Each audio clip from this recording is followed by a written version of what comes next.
Hey, what's up? I am gonna do a base walkthrough to guys show everybody my current setup, what I'm running, a couple of questions about how my base resistance works and everything. And so I figured it'd just be easier just to make a little video, show you some different things I use, maybe a couple of tips with that. So biggest thing is my officer lineup. Um, you can see up here, one of the biggest things you can run for a base defense is Countess Thorns. Uh, she actually is the only officer that can give you a base shield um, for your base. Um, and then my other two officers I have down here are the other officers I use for base resistance. Um, I'll show you the skills real quick.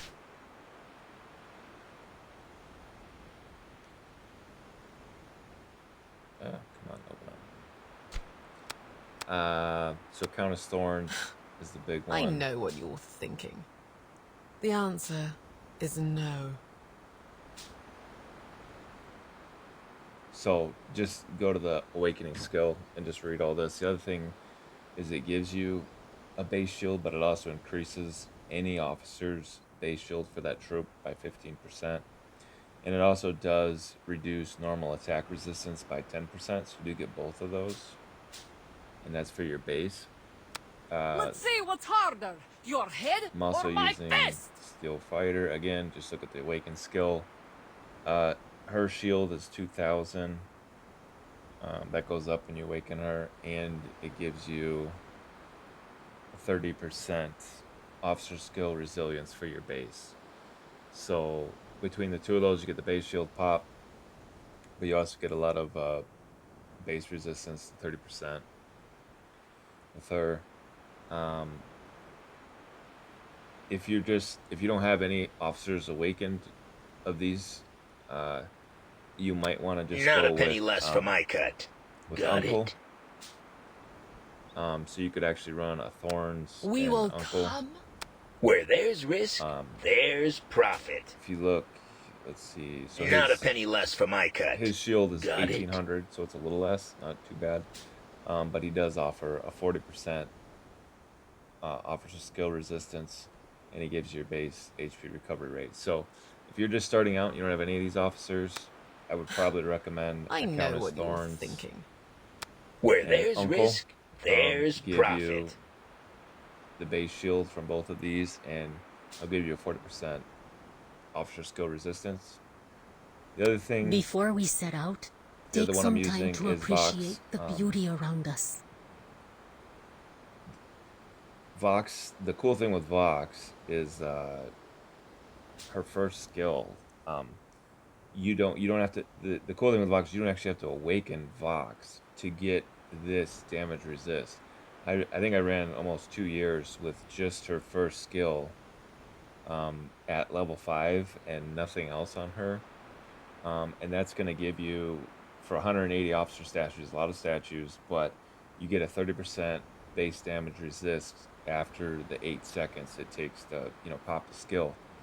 A recommendation I have for you guys, if you don't, just for kind of if you're still working on this stuff, you don't really have any of it, a really solid base defense start would be to We go will Thorns, come. We will. Not a Uncle penny and less for Thorns my together, cut. and To do then this run a job, Vox you'll need ideals worth uh, fighting for. #1 skill on 5. And that's honestly, in my recommendation, that's gonna be a great base defense start.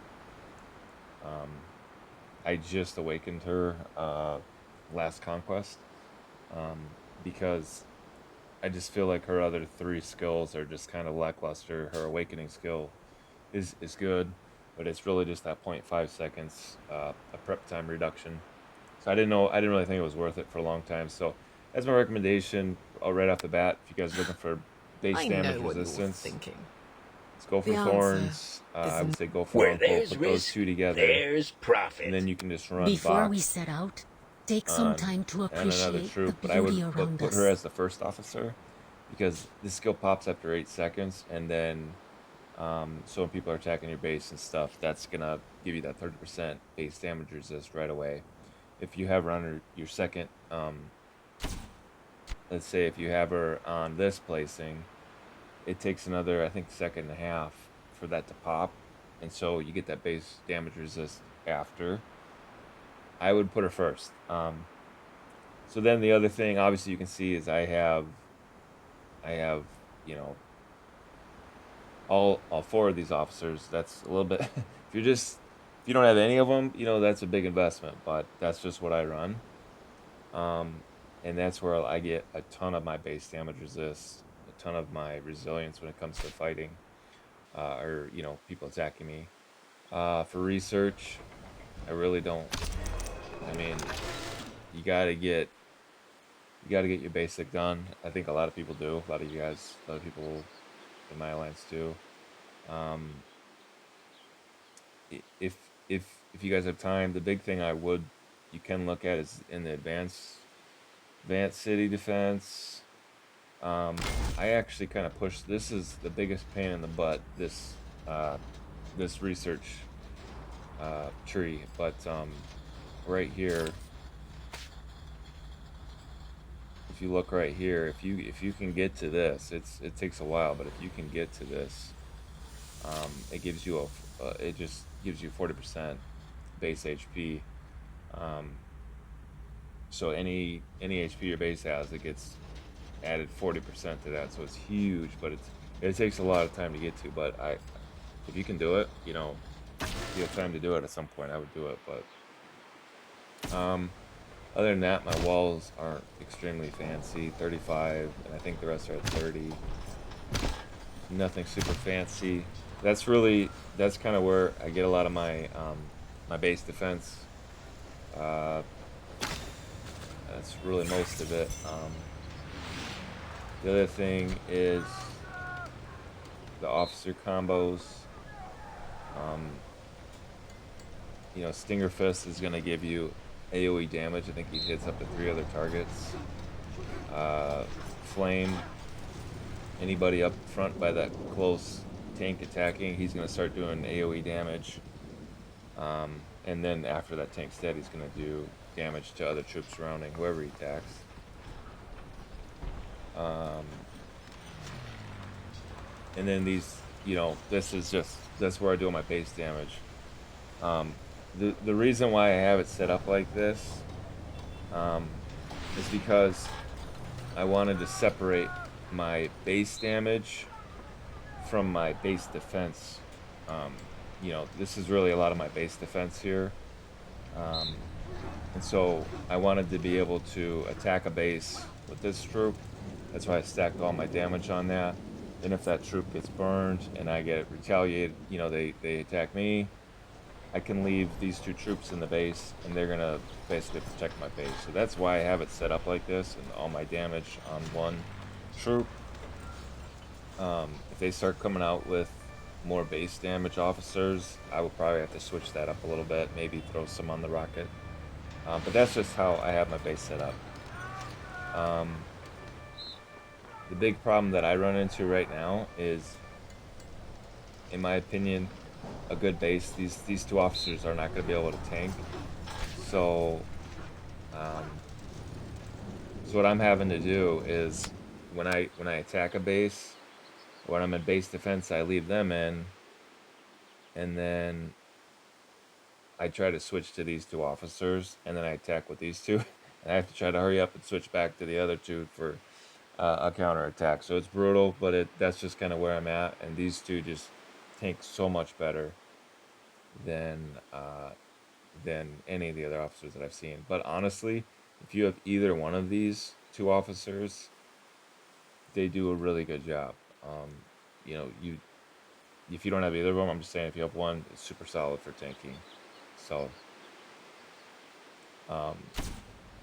that's pretty much it. The other thing is if you guys, if you're having trouble awakening officers, I'm awakening an officer at least every conquest cycle, one.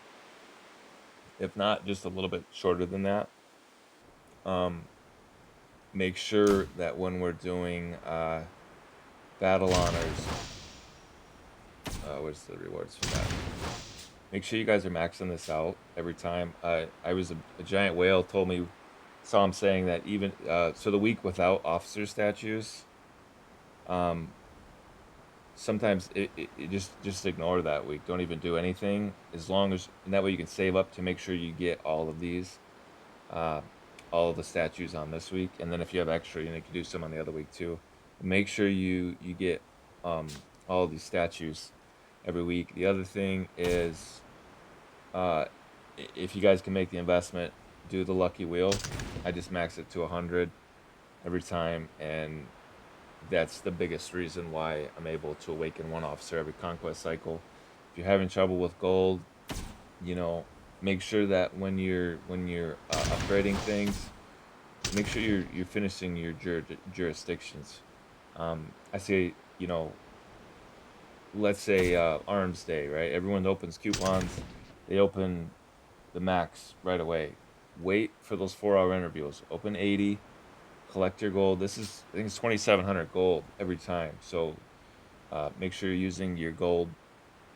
You're opening your jurisdiction properly. I think if you add it up, it's like 1,500, 15,000 gold you can get a day if you open them all. So I don't do that every day. I don't open them all, but if you open a lot of them, it's a ton of gold. So you can get a lot of gold from jurisdiction, and then you can do the lucky wheel with it. And I'm awakening an officer probably a little less than one every conquest cycle. So that's a little bit about my base defense. That's the lineup that I run. Um, and just to give you a little bit of idea how some of that works. Like I said, Thorns, Uncle, great set for a shield, base damage resist, and if you can get uh, Vox first skill to 5, To do honestly, this job, that is a you'll 30%. need That's the same ideals as worth a fighting 2-hour for. buff, so it's huge. So that's just what I run. I hope you found some of this helpful. If you have any other questions or anything, let me know. It's just a little bit too difficult to explain everything and writing it. So have a good day, guys.